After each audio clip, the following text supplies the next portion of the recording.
Bom dia, boa tarde, boa noite, queridos ouvintes do podcast Psiu, Vem de Bio. Eu sou a Flávia Pacheco, professora de Biologia, e hoje eu vou convidar você a saber um pouquinho mais sobre os carboidratos. E se você está aqui pela primeira vez, eu peço que você escute esse podcast pela plataforma da Orelo, que está na descrição deste episódio. A Orelo é uma plataforma que paga os podcasters pelo número de ouvintes na plataforma deles. Você não paga nada por isso e ainda me ajuda. E dentro do site da Orelo existem diversas opções para você se tornar um apoiador deste canal. Em troca, você recebe um atendimento personalizado. Ah, e segue a gente também lá no TikTok, no YouTube e no Instagram, @PsiuVendeBio. Agora chega de enrolação e vamos lá!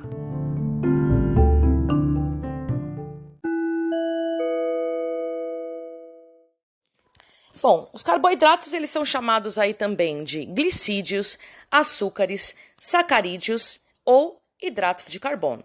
Então, todos esses nomes que eu acabei de falar para vocês são sinônimos de carboidratos, que nada mais são do que açúcares. E esses açúcares eles são divididos em 3 grandes grupos. Um grupo que a gente vai chamar de monossacarídeos, que são açúcares aí geralmente de 4 até 7 carbonos na sua composição.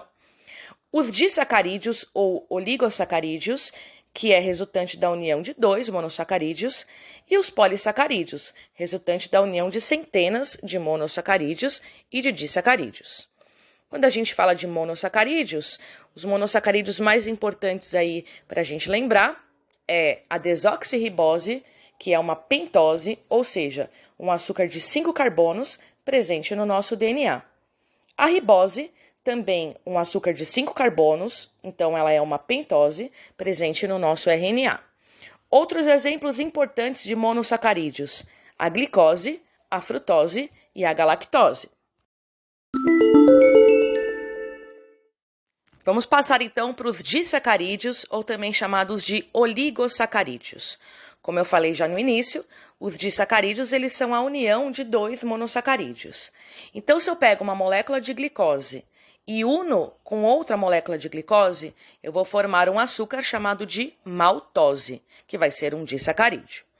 Se eu pego uma molécula de glicose e uno com uma molécula de frutose, eu vou formar um açúcar chamado de sacarose, que é o açúcar comum aí da cana de açúcar, que vai produzir o açúcar que a gente consome em casa. Se eu pego uma glicose mais uma galactose, eu vou formar a lactose, que é o açúcar do leite. Os polissacarídeos vão ser açúcares gigantescos, moléculas gigantescas, formadas por centenas de monossacarídeos ou de disacarídeos. A gente vai dividir os polissacarídeos em 2 grandes grupos. Eles podem ser polissacarídeos de reserva ou também polissacarídeos de estrutura. Vamos começar pelos polissacarídeos de reserva. O primeiro deles é o amido, que é um açúcar de reserva dos vegetais. Mas vem cá, o que é um açúcar de reserva? Vamos pensar comigo. Quando a planta produz fotossíntese, ela vai produzir moléculas de glicose, que é um monossacarídeo. Isso ela produz lá na folha, né? Lembrando que a fotossíntese ocorre na folha.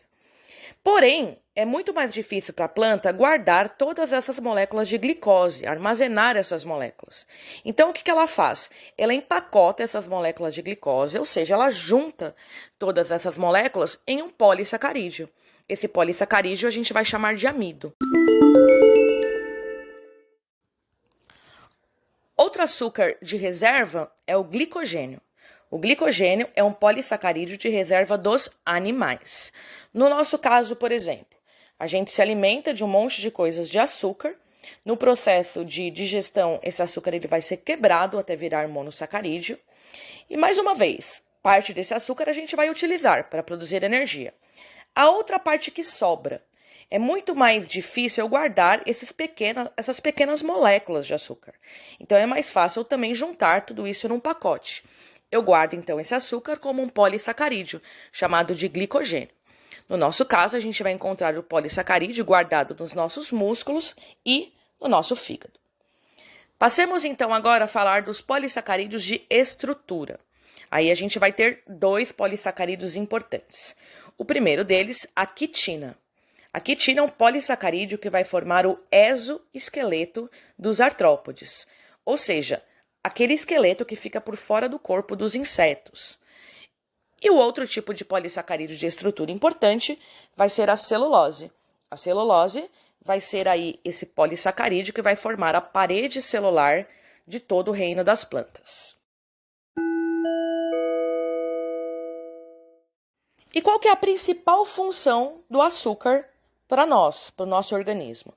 Bom, o açúcar é a principal fonte de energia dentro do nosso corpo, porque junto com o oxigênio que a gente respira, vai ocorrer uma reação química em uma organela celular chamada de mitocôndria, e dessa reação química vai surgir algo que a gente chama de ATP, que é uma molécula que é o trifosfato de adenosina, e essa molécula é o que fornece energia para as nossas células.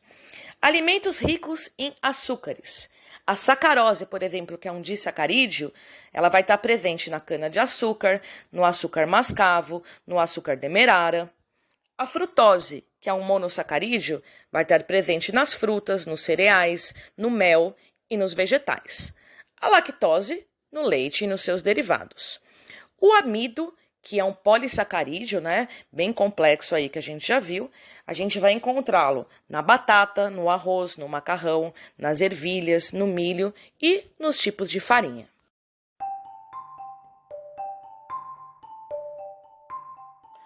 Gostou desse conteúdo?